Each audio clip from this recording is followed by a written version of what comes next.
Astaghfirullah. Assalamualaikum warahmatullahi wabarakatuh. Alhamdulillah wassalatu wassalamu ala Rasulillah wa ala alihi wa sahbihi wa mawalah wa la hawla wa la quwwata illa billah. Hadirin, alhamdulillah kita masuk pada malam keempat. Kita bisa melaksanakan tarawih berjamaah di Masjid Nidaul Ilmi ini. Salawat dan salam kita hadiahkan kepada Rasul kita Nabi besar Muhammad sallallahu alaihi wa ala alihi wasallam. Malam ini kita akan membahas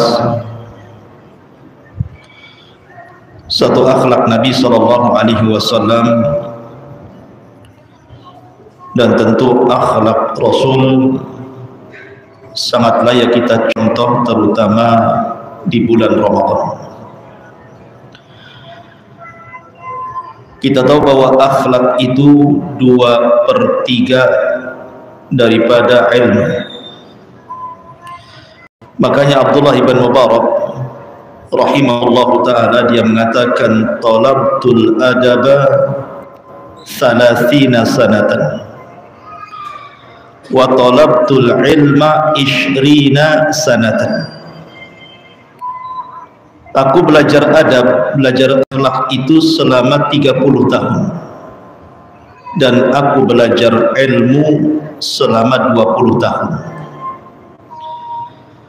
Artinya Abdullah ibn Mubarak itu lebih banyak belajar adab dibandingkan ilmu. Makanya Abdullah ibn Umar radhiyallahu anhuma mengatakan al-adabu thulutsai al-ilmi. Adab itu 2/3 ilmu.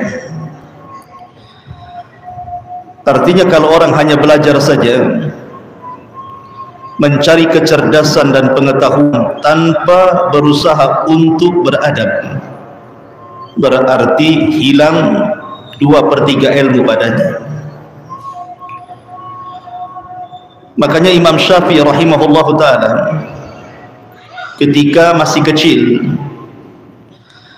oleh ibundanya itu, atau Imam Malik rahimahullahu ta'ala itu ketika masa kecil itu suaranya indah. Imam Malik itu kalau menyanyi itu indah sekali suaranya, dan Imam Malik itu gandrung kepada para penyanyi di zamannya. Jadi dia suka, mungkin kalau bahasa sekarang ini, suka dengan artis, para penyanyi. Dan Imam Malik punya suara indah. Kemudian oleh ibundanya Ummu Malik, dia mengatakan, ya Malik, innal mughanniya idza kana qabihal wajhi tarakan nas. Wahai Malik, sesungguhnya seorang selebriti, seorang artis, seorang penyanyi itu, walaupun suara mereka indah, tapi kalau wajah mereka jelek, maka manusia tidak suka dengan dia. Sebaiknya fadlubul ilma, belajarlah engkau ilmu, tidak usah memperdalam nyanyi itu. Fadhhab ila Rabi'at ar-Ra'i, berangkatlah kepada seorang ulama namanya Rabi'ah ar-Ra'i, ulama besar di zaman itu. Lihat kata ibundanya, fatlub minhul adaba qabla al-ilmi, carilah darinya adab akhlak sebelum kau menuntut ilmu.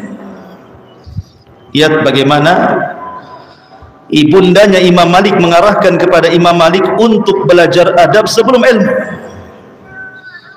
karena ilmu itu diraih dengan adab. Artinya bahwa akhlak itu penting sekali. Makanya Nabi SAW adalah manusia yang paling sempurna akhlaknya, dan diutus untuk menyempurnakan akhlak, dan dipuji oleh Allah akhlaknya, wa innaka la'ala khuluqin azim, sesungguhnya engkau wahai Muhammad di atas akhlak yang sangat besar.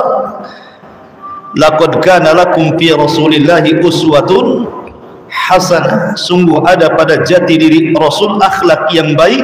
Bu'ithtu liutammima makarimal akhlak, aku diutus untuk menyempurnakan akhlak manusia. Yang ingin saya jelaskan adalah Nabi SAW hidup di tengah-tengah masyarakat yang berbeda-beda. Ada orang-orang Ansor yang memang lembut-lembut karakternya, ada orang-orang Muhajirin yang memang keras-keras karakternya.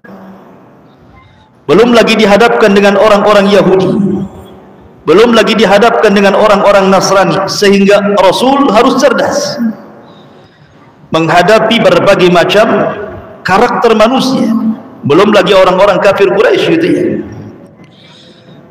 Maka di sini kita akan menjelaskan cuplikan sedikit bagaimana muamalah Nabi SAW bersama manusia. Ma'asyiral muslimin yang dimuliakan Allah Azza wa Jalla, Nabi itu tidak selalu serius. Nabi itu tidak selalu serius, tegang, tidak. Nabi itu suka bercanda juga. Suatu ketika Nabi SAW, dan ini riwayat Bukhari, dijelaskan ada seorang anak kecil namanya Mahmud ibn Rabi.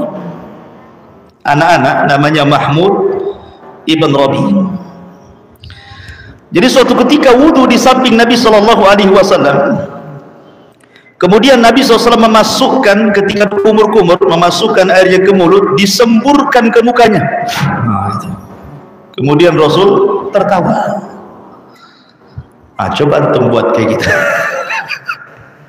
Antum buat kayak gitu ya, antum wudu gitu, di sampingnya mukanya disembur gitu ya. Antum tidak perlu ketahui, ini sunnah Nabi, sunnah. Ini Nabi yang melakukannya, ini sunnah, ya kan? Cuman masalahnya kalau di zaman sekarang melakukan sunnah ini tersinggung semua. Pamanya anak wudu sama Bang Karim di samping sesemprot, besoknya tidak mau sholat di sini. Kurang adab Ustadz nih katanya. Masa saya disemprot air wudu? Ini sunnah Nabi. Coba, sunnah-sunnah yang seperti ini hilang.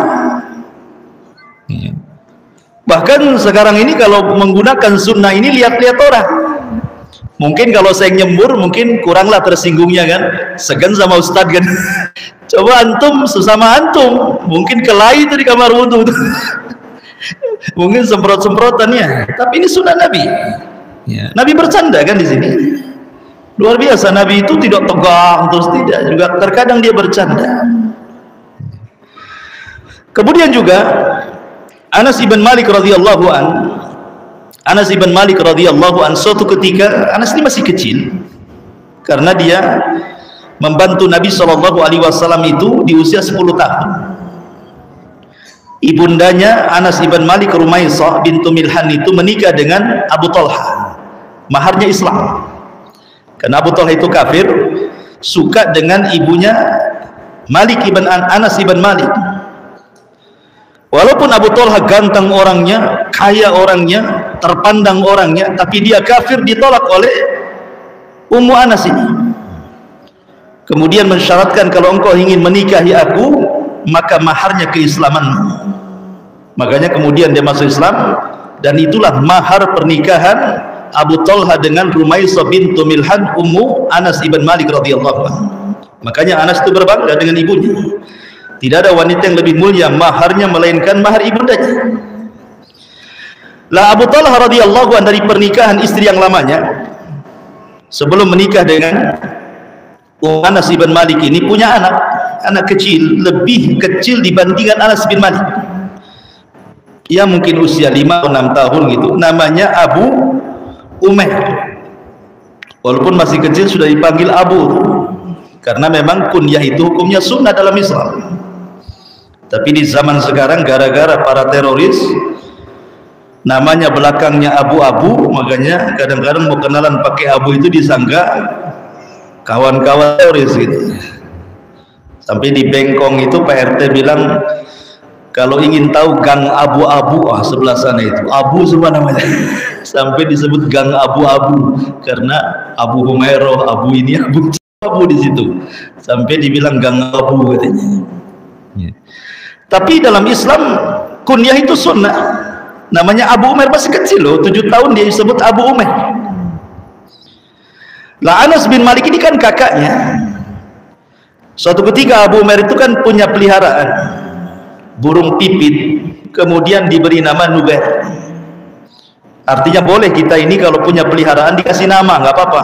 Dan di zaman itu juga Abu Umair punya peliharaan burung, kemudian dikasih nama Nugair. Karena anak kecil, ikhwan, Abu Umair kan anak kecil, dia tidak paham bagaimana merawat seekor burung pipit yang masih kecil itu, entah keinjak entah kecekik, matilah burung itu. Menangislah Abu Umair ini karena peliharaannya mati. Begitulah anak-anak, dia lebih sedih kalau seandainya mainannya rusak dibandingkan kehilangan yang lainnya.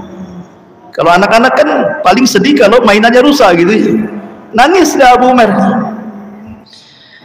Anas ibn Malik selaku kakaknya melihat, tidak tega melihat adiknya ini. Akhirnya dia datang kepada Nabi SAW umur 10 tahun, kemudian menceritakan bahwa adiknya menangis sedih gara-gara peliharaannya burung pipit namanya Nugair itu mati. Subhanallah. Nabi SAW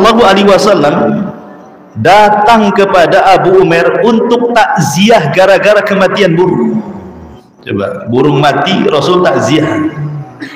Kira-kira kalau tetangga mati kucing anggoranya gitu, takziah enggak tuh? Ada tetangga kucing anggora mati kena lindas gitu. Nabi SAW takziah walaupun yang mati itu burung pipit itu. Kemudian Nabi SAW menghibur Abu Umair dan mengatakan, ya Aba Umair, ma fa'alan Nugair. Riwayat ini dalam Sahih Bukhari. Wahai Aba Umair, apa yang terjadi dengan burung musi Nugair itu? Kata Abu Umair, mata ya Rasul, mati Rasul keceki ini. Anak-anak mungkin mati keinjak keceki, matilah istilahnya kan. Kemudian Nabi SAW menghibur Abu Umair yang usianya 7 tahun itu. Begitulah akhlak Rasul. Walaupun ke anak-anak itu sayangnya luar biasa. Ma'asyiral muslimin yang dimuliakan Allah Azza wa Jalla. Bahkan terkadang Nabi SAW itu bermuamalah luar biasa tanpa melihat orang, sampai kepada fuqara wal masakin. Diceritakan oleh Anas radhiyallahu an, ada seorang laki-laki dari Baduy namanya Zahir. Laki-laki ini namanya Zahir, orang Baduy, orang miskin. Sudah miskin, jelek lagi, mukanya paling jelek. Miskin, jelek mukanya. Sudah tidak punya harta, tidak punya ketampanan, tidak punya kehormatan. Ada yang mengatakan dia seorang budak. Tetapi Nabi SAW tidak pernah melupakan kebaikan manusia. Jadi suatu ketika Nabi SAW singgah di Baduy, di rumahnya Zahir ini, dan dijamu. Kemudian Nabi SAW mengatakan, nanti kalau engkau datang ke kota, ke Madinah, datang ke rumah, aku akan jamu dirimu jauh lebih baik dibandingkan kau jamu dirimu. Jadi setiap Zahir ini ke kota, maka dia datang ke rumah Rasul. Maka Rasul memuliakan Zahir ini. Sampai suatu hari Zahir ini datang ke rumah Rasul, Rasul tidak ada. Sedih dia. Akhirnya kemudian dia pun ke pasar, ingin membeli sesuatu dan ingin dibawa pulang. Rupanya Nabi SAW ketika pulang, kata istrinya mengatakan bahwa tadi ada Zahir datang mencari dirimu wahai Rasul. Oh, langsung Rasul kaget, di mana Zahir? Akhirnya orang-orang mengatakan Zahir ada di pasar. Rasul pun ke pasar. Tiba-tiba ketika Zahir berdiri di tengah-tengah pasar itu, dipeluk dari belakang oleh Rasul. Bayangkan, Zahir ketakutan nih. Siapa yang memeluk dirinya dengan sangat kencang sekali? Jangan-jangan orang jahat. Tetapi dia melihat manusia yang memandangnya, tidak ada yang memandang dengan serius, semua tertawa. Nah, barulah kemudian Zahir ini agak reda. Kenapa orang kok ketawa sama saya gitu? Ketika dia melirik ke belakang, rupanya Nabi SAW.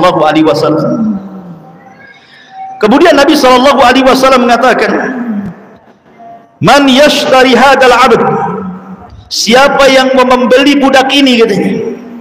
Nabi SAW langsung teriak, siapa yang mau membeli budak ini? Maka kemudian Zahir mengatakan, ya Rasulullah, kau buat harga berapa diriku? Aku ini budak yang tidak ada harganya, tidak ada orang yang mau denganku, katanya. Tapi Nabi SAW mengatakan, indallahi anta ghalin, tidak, bahkan di sisi Allah engkau adalah mahal. Kemudian Nabi SAW bercanda sampai satu pasar tertawa.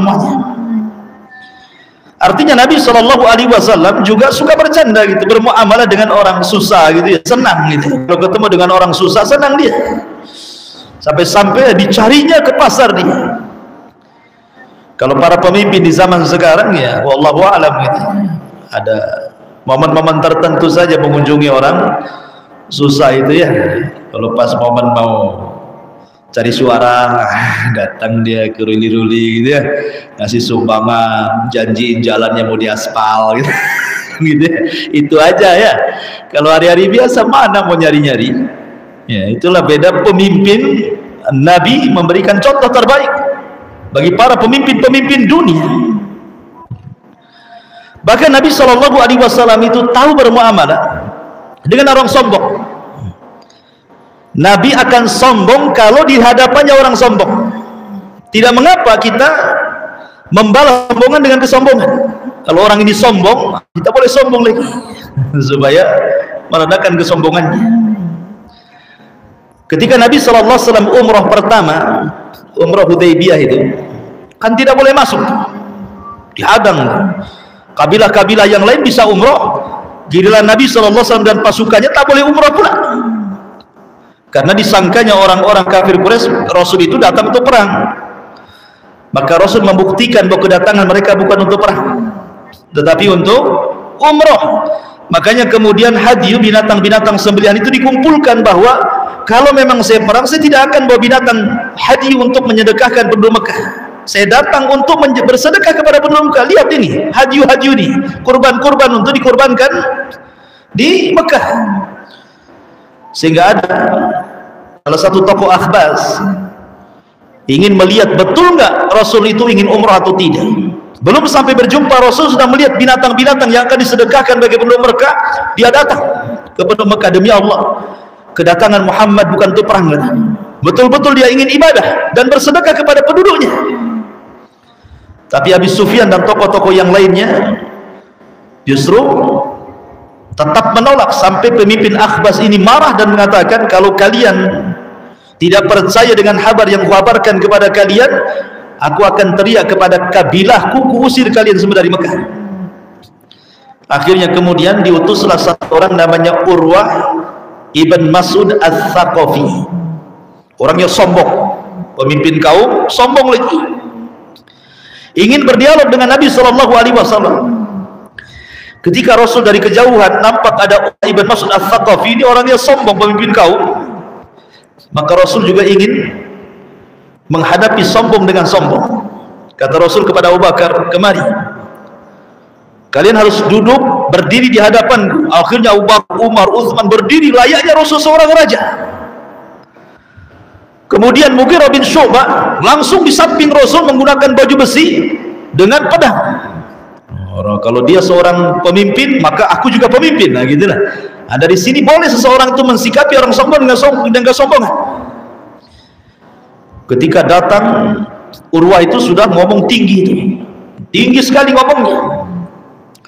Tapi Abu Bakar Siddiq radhiyallahu anhu kemudian berusaha membantah. Akhirnya semakin reda kesombongannya, sampai ketika kemudian dia diancam, dia mulai melembutkan kata-katanya, ingin mendekati Rasul dan hendak memegang janggutnya. Begitulah orang Arab, kalau melembutkan hati saudaranya itu dengan dipegang janggutnya. Jadi kalau lagi marah orang Arab itu pegang janggutnya, itu lemas. Kalau antum lagi marah pegang janggut, disangka mau nyekik. Antum marah balik gitu.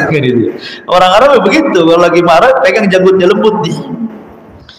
Tetapi Mughirah bin Syu'bah tidak mau.